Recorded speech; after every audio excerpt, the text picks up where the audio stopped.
Hey, this is the HomeTech Podcast for Friday, July 30th. From Sarasota, Florida, I'm Seth Johnson, and welcome to the HomeTech Podcast all about all aspects of home technology, home automation, lots of, well, I got a couple rants this week too, so this should be fun. Been watching the Olympics. Hope everybody else has been keeping an eye on that. It's been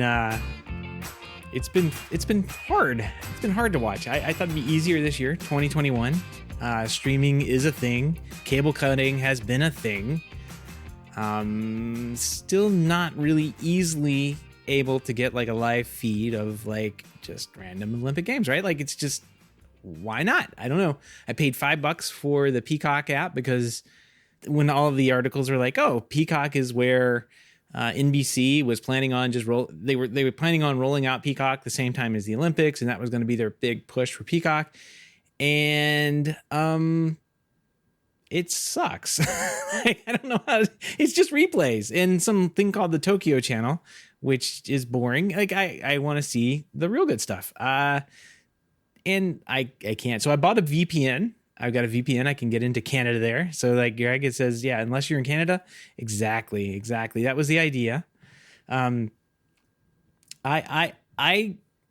have been in Canada watching some things, but it's just a pain to like, I don't know. I've got it. It's hard to get it like on a big screen TV. Easy to get on a phone, easy to get on a tablet. But like if you want to get it on your big screen, you need to put that device or all of your devices in your house on that VPN and pipe it out to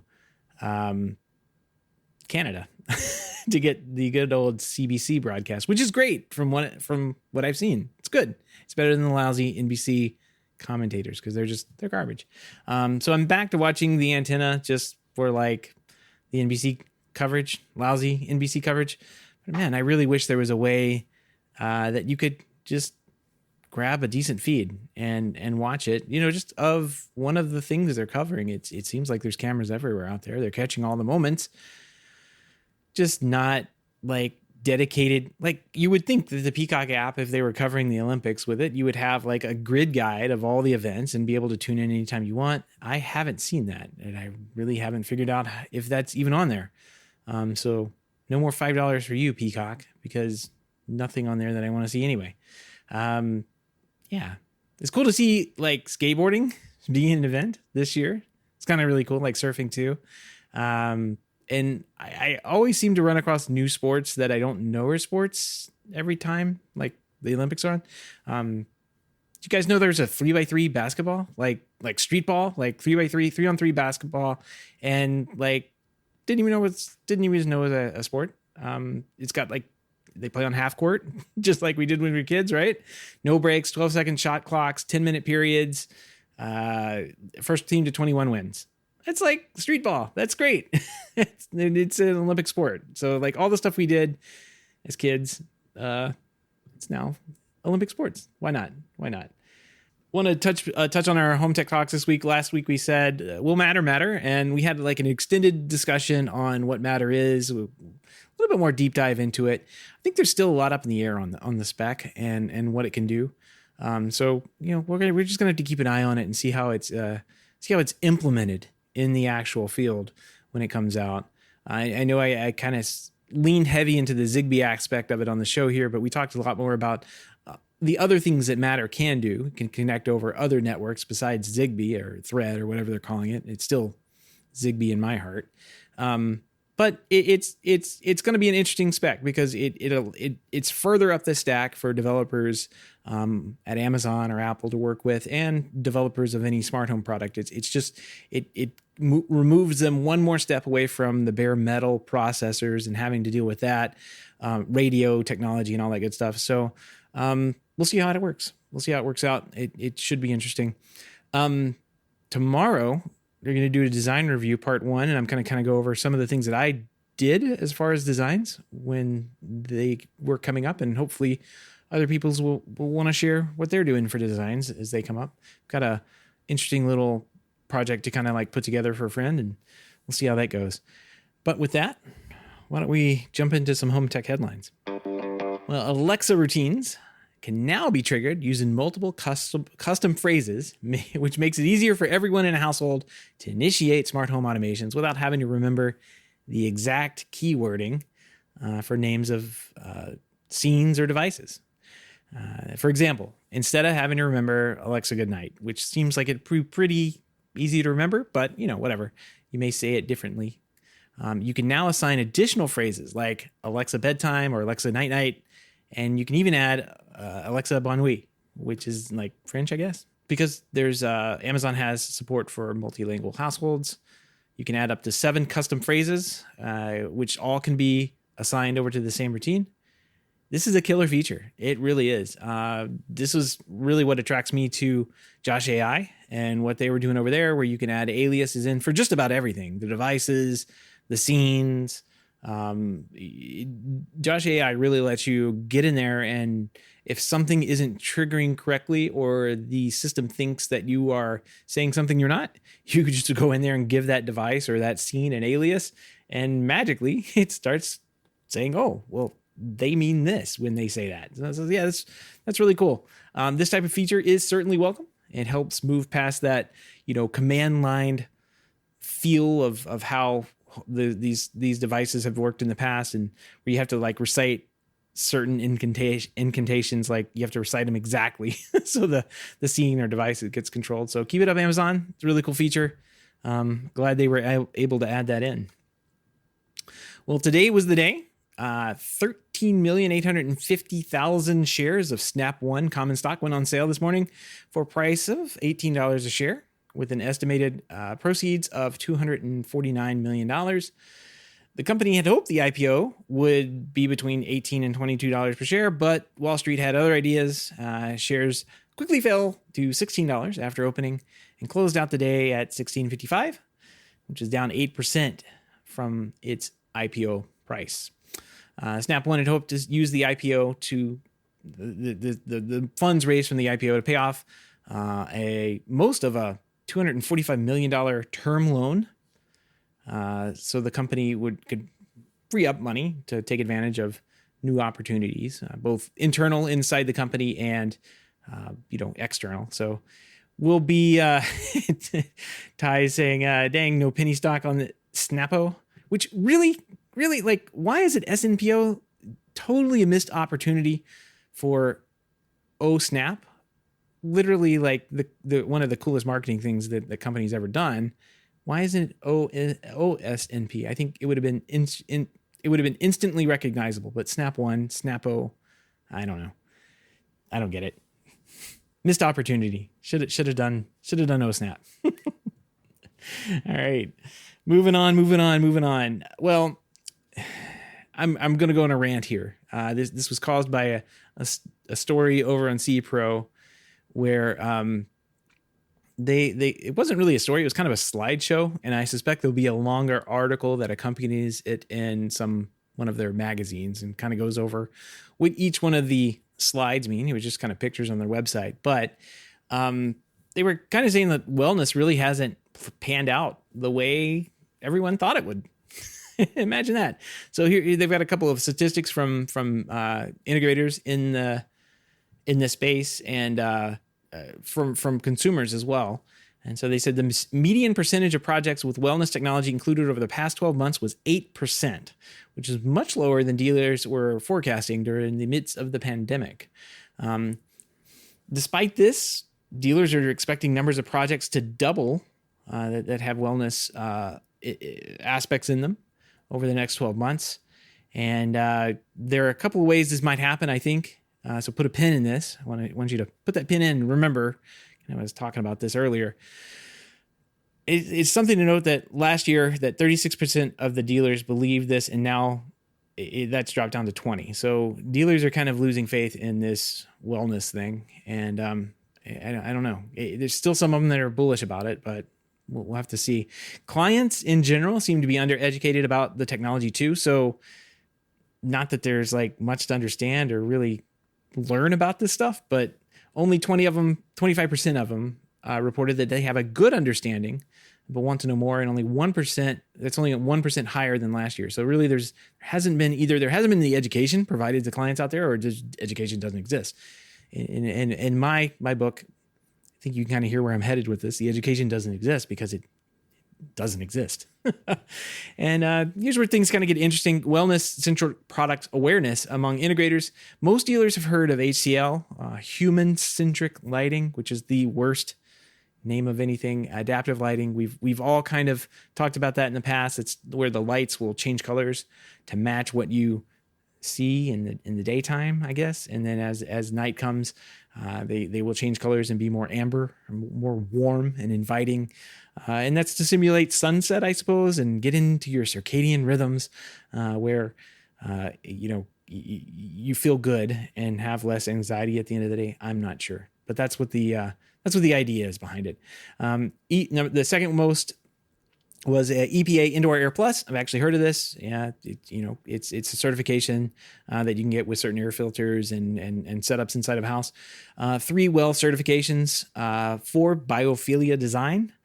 5 and 6 were kind of the same thing, I thought, which was CAPS, which I actually have heard of, which is certified aging in place. Somehow that got lumped into wellness because no one wants to talk about it in any other way. And then living in place, kind of the same thing, just growing old inside of a house. Those are further down the list, and you mostly hear about that stuff from consultant. And then number 7 was Delos Darwin. Now, gotta admit, never heard of this thing. Looked it up. It seems to be Australian centric and kind of like a company that has wrapped a bunch of these wellness technologies together and kind of like pushes them out, like water filters and air filters and that kind of thing, along with looks like a little app and stuff. I have to check into that a little bit more and see what all that's about. But 7 on the list, I've never even heard of it. So none of these, other than the adaptive lighting, which I'm not calling human HCL or human central lighting anymore. It's adaptive lighting. It's a better name for it. None of them broke the 50% mark on the survey. So it's kind of embarrassing that, out of all these technologies, really the only one anybody is talking about is adaptive lighting. Most frequently installed are air sensors, filters, followed by motorized shades with timers to basically go up and down with the sunrise and sunset. Adaptive lighting, of course, that we talked about. Central vacuum, immersive fitness gear, water quality monitoring, nature soundscaping, which is kind of interesting, I guess. If you want to pump in birds and chirping in the woods in the morning to wake up, you can do that. Aroma infusers. So there's your little oil things that you set up, I guess. I don't know who's selling that, but all right. Smart sleep technology. There's your mattresses, thanks to Cedia and Propel. And nature-related visuals, with like wall art and that kind of thing. 69% of integrators reported that the coronavirus accelerated their plans to incorporate wellness into their business model. And that's actually down from 82% who anticipated ramping that up last year.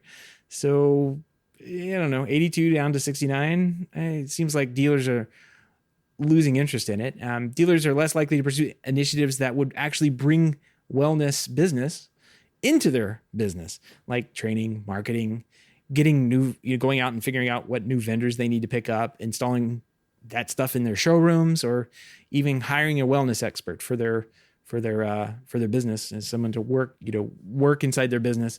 It's kind of low priority and down on the list. So it doesn't seem like there's very much interest to sell this stuff. The last couple of slides were pretty useless on there. I thought they didn't provide much more information other than like opinions on like who dealers thought they should sell to and where it should go. I imagine that's kind of different in every market and kind of gets down into like the extremely niche, who you think your customers are and who you think you can sell to. It doesn't really provide broad data on anything.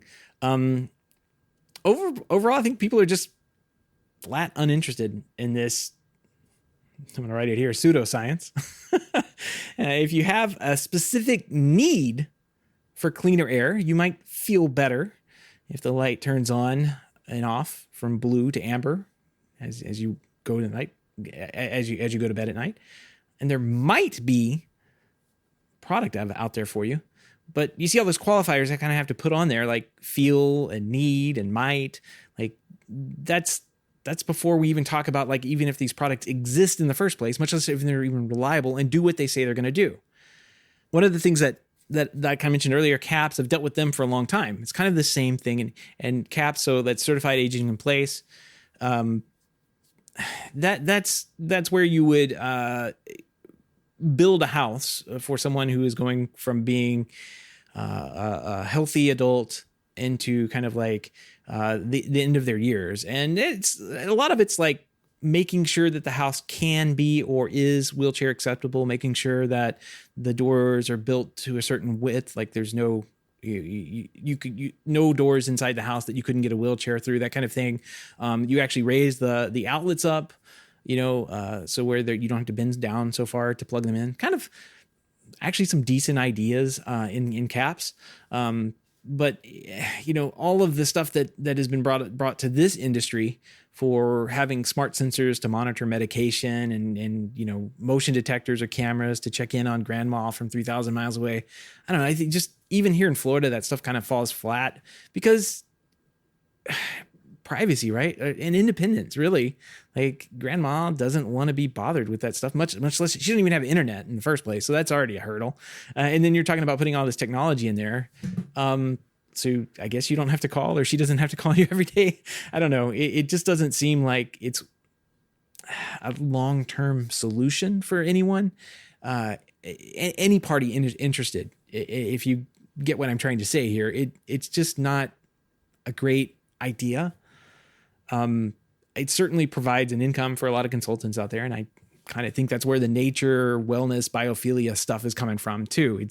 It's there, it exists. If you are really a cheerleader behind this stuff, I suppose you can use that as a sales tactic to sell some of this stuff if you think you can make money off of it for a particular client who's interested in it, but it's definitely not for everybody. It's totally not for everybody. These topics are so broad, I just don't see how there's that much interest in them, right? Like you're talking about air quality, water filters, that kind of thing. Like it's just, I don't know. It just seems like they're trying to cover all the bases here. And I don't know, it's not really backed by anything, either product or science. One of the last lines here in the article or slideshow says, color changing lights in an office environment can increase productivity. And it's like, but can it? Like, and if it does, by how much? Like, how much do you need to spend on your color changing lights to increase your productivity by 1%? Like, do you compare that to like standing up from behind your desk, like getting a standing desk? Do you compare that to getting outside and walking around the block halfway through the day? Like, does that minimal thing that you can do increase your productivity more than your color changing lights? I don't know. No one knows. There's no studies on it. There's nothing out there. I found one article, or I found a bunch of articles, but they all kind of like reference all these studies that are out there and claims. And there's one on Medium. I'll link in the show notes. I list a bunch of studies from 2009. But wait, there's always something here. Most of these studies just involve a handful of people. And when I say a handful, I mean like less than 20. There's one, biodynamic lighting effects on the sleep pattern of people with dementia. Okay, not really applicable to me, but let's go for it. 2019, 61 patients. Sounds good. Only 13 of them completed the data, and only 4 patients actually completed the entire survey. 7 of those were kind of a control. 7 of the 13 were control. They didn't experience any different lighting at all. 6 out of the 13 were exposed to the biodynamic lighting. So, okay, we're basing all these claims on 4 people. Come on. Study number 2, study the effects of naturalistic lighting on diurnal plasma melatonin, blah, blah, blah. I don't know. In stroke patients. Okay, not really applicable to me either. I don't know. As soon as I get through this, I might have a stroke. Anyway, 2019, 43 participants. Okay, 43 participants. That's great. It wasn't really, it was kind of about melatonin and like if the melatonin was increased based on the natural lighting. And it says it may have been out of those 43 stroke patients. I don't know. Maybe we should have more than 43 people check this out. I don't know. Workplace lighting. This is a big one. Workplace lighting for improving alertness and mood for daytime workers. 2018. So fairly recent. It's not even a study. It was just a search through databases that they did for research. But we'll give them that. Here's some quotes from here I thought were interesting. We found no studies comparing one level of illuminescence versus another. We found no studies comparing light of a particular illuminance and light spectrum or CCT, which is color correction, versus another combination of illuminance and light spectrum. We found no studies comparing daylight versus artificial light. We found one study with 64 participants comparing the effects of different proportions of direct and indirect light. There was no substantial difference in mood or adverse events, such as ocular, reading, or concentration problems in the short or medium term. We graded the quality of evidence as very low. This is all quotes from this thing. And this is from the Pro Adaptive Lighting article, right? Like, this is what they are citing in their studies is like, this is the evidence that natural lighting can help you be more productive. I don't know. I don't think it can. I don't think this is really something that we should be like spending a lot of time on. And it's mind-boggling to me that with adaptive lighting in particular, that we should be pushing this snake oil product on people. Sure, it's cool. I will give you that it's cool that your lights will change colors and match the sunlight temperature outside. And when it gets, sunset, close to sunset, it gives you that warm, fuzzy glow and matches the fireplace you have going in the corner. That's cool. But let's not attach it to your wellness or your science based on the evidence that's being put forth here. And until there's real evidence and real backed up peer reviewed claims, I don't know, make your own conclusions on this. But I will say, don't take medical advice from a podcast, and you probably shouldn't be taking it from CE Pro either. So anyway, that wraps up my rant. I am just blown away about how this one particular topic has been just festering there when I haven't talked to one dealer who believes in this thing. Not one. If you are, please reach out to me. I would love to talk to you. I think it's a great sales thing. Like, if you have the client, I think air quality is actually a much stronger position to take, especially in places out west, like California, where they have a lot of fires, and you need to have filtration systems inside the house to make sure that those particulates are taken out. I think that's a easier sell. Now, is that for an integrator? I don't know. But when you go over to CE Pro and like they literally have like a stamp, I swear this is like something they can do. They have a template and it says, is blank the next profit center for CE Pros? And it's like, then they write an article, which is roughly the same article as they said before. So it's wellness this time, it's adaptive lighting next time, it's solar panels. I've seen one that says plumbing. They have one that features plumbing. They want you to get to be a plumber. I've seen all sorts of, like, eventually they're going to say, is digging trenches the next profit center for CE Pros? Like, I don't understand. Like, we're barely good. I've seen pictures. We're barely good at hanging TVs straight. Like, let's get that down to a science first, guys. Let's get that down. And then move on to trying to figure out how to install air filters in people's homes. I don't know. I'm going off on a rant on this thing because I do think this is garbage. I do like our industry, and I don't like when garbage comes into it just for a matter of sales. Like, there's really no reason to have a custom integrator who is working on your theater say, oh yeah, I can sell you HEPA filters for your air conditioner.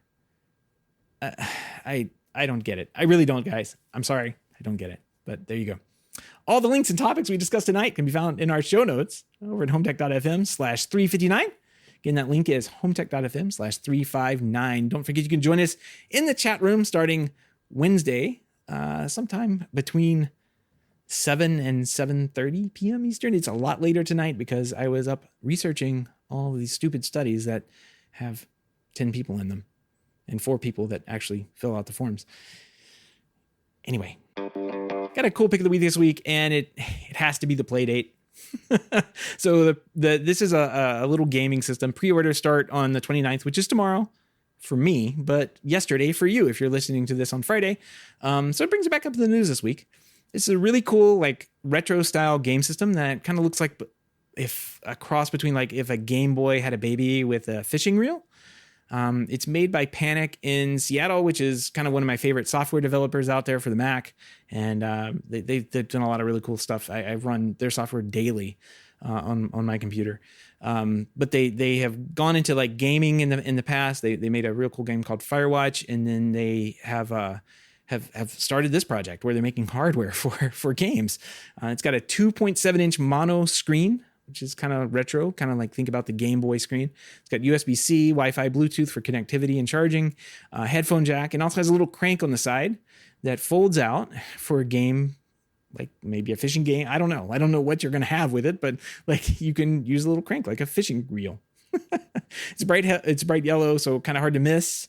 Hopefully it doesn't get lost like my Apple remotes and things that kind of slip in underneath the couch or whatever. So it's really cool. It has a Lua-based SDK too for developers. That's kind of like wide open for anyone to use, and you can sideload community games on it or games you make on it. It should be really cool for when the mass populations get a hold of this and start tinkering around with it. It's going to be a real fun thing for not only people who like to play games, but people who like to program games. I think it's going to be a pretty cute little platform.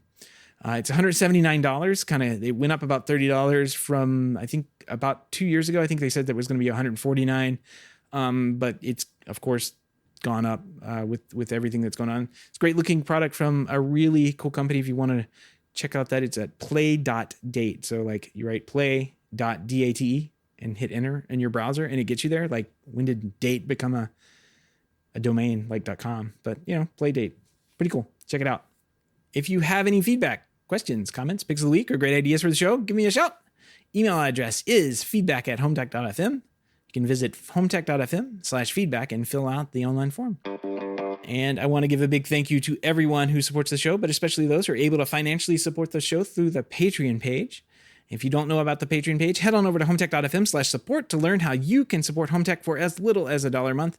Any pledge over $5 a month gets you a big shout out on the show, but every pledge gets you an invite to our private Slack chat, The Hub, where everyone is in there. I think we talked about all sorts of stuff recently. TJ is back in there causing trouble and bringing up some interesting topics, computer-wise, camera-wise. I think I found a cool camera system. I'm going to try and track it down, and see how well it works before I bring it up on the show or in the Hub there. But as I was going down another rabbit hole tonight, I got lost on cameras and found this cool thing from some links that were posted in the Hub there. So there's always something to find in there, and it's really cool. Not only do you get access to the Hub, you also get access to the HomeTech Talks, which they are recorded, and I will be posting them. I just don't know when because of all the time it takes me to edit them and then find time to put them up. So that's one of the things about this show that you may not know. It has been a labor of love for Jason and myself, and this year myself to do. But it's been a labor of love because it's so easy to write up the show, produce it, and sit down and talk about home technology, hit record, and then hopefully not do much editing later on. It's a really fast process, but video takes forever. I don't have a workflow for that, especially after 5 years of only audio. So it just takes a little bit longer. Sorry about that, guys. Eek. If you want to help out the show but can't support the show financially, totally appreciate a 5-star review on iTunes or positive rating in the podcast app of your choice. And I hope everyone has a great week, has had a great week, and has a great... Rashid's just popping in saying, I missed it. Yeah, thanks, Rashid. You didn't miss the ending here. So thanks for coming in right at the last minute as I'm wrapping up the show.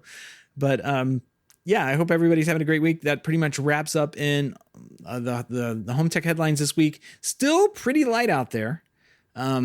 Because I think we're in the summer months, of course. It's when everybody's taking their vacations and doing some family and businesses in general are getting ready for kind of that CEDIA news cycle that's going to come up in September. I suspect some of them are going to be announcing stuff a little bit earlier, just to kind of get ahead of those, get out in front of everything. But yeah, most companies are targeting kind of their release stuff towards that CEDIA timeframe where they'll put it in and announce it then. So I think until we get through August, close to September, we're not going to see much from our industry. But as we found out with Nokia last week, Nokia and Insteon, anybody can come up with a really cool looking product or a really cool product and release it outside of that outside of the normal the normal Cedia based time frame. So will be interesting. Will be interesting to see what pops up between here and there. But with that said, everybody have a great weekend.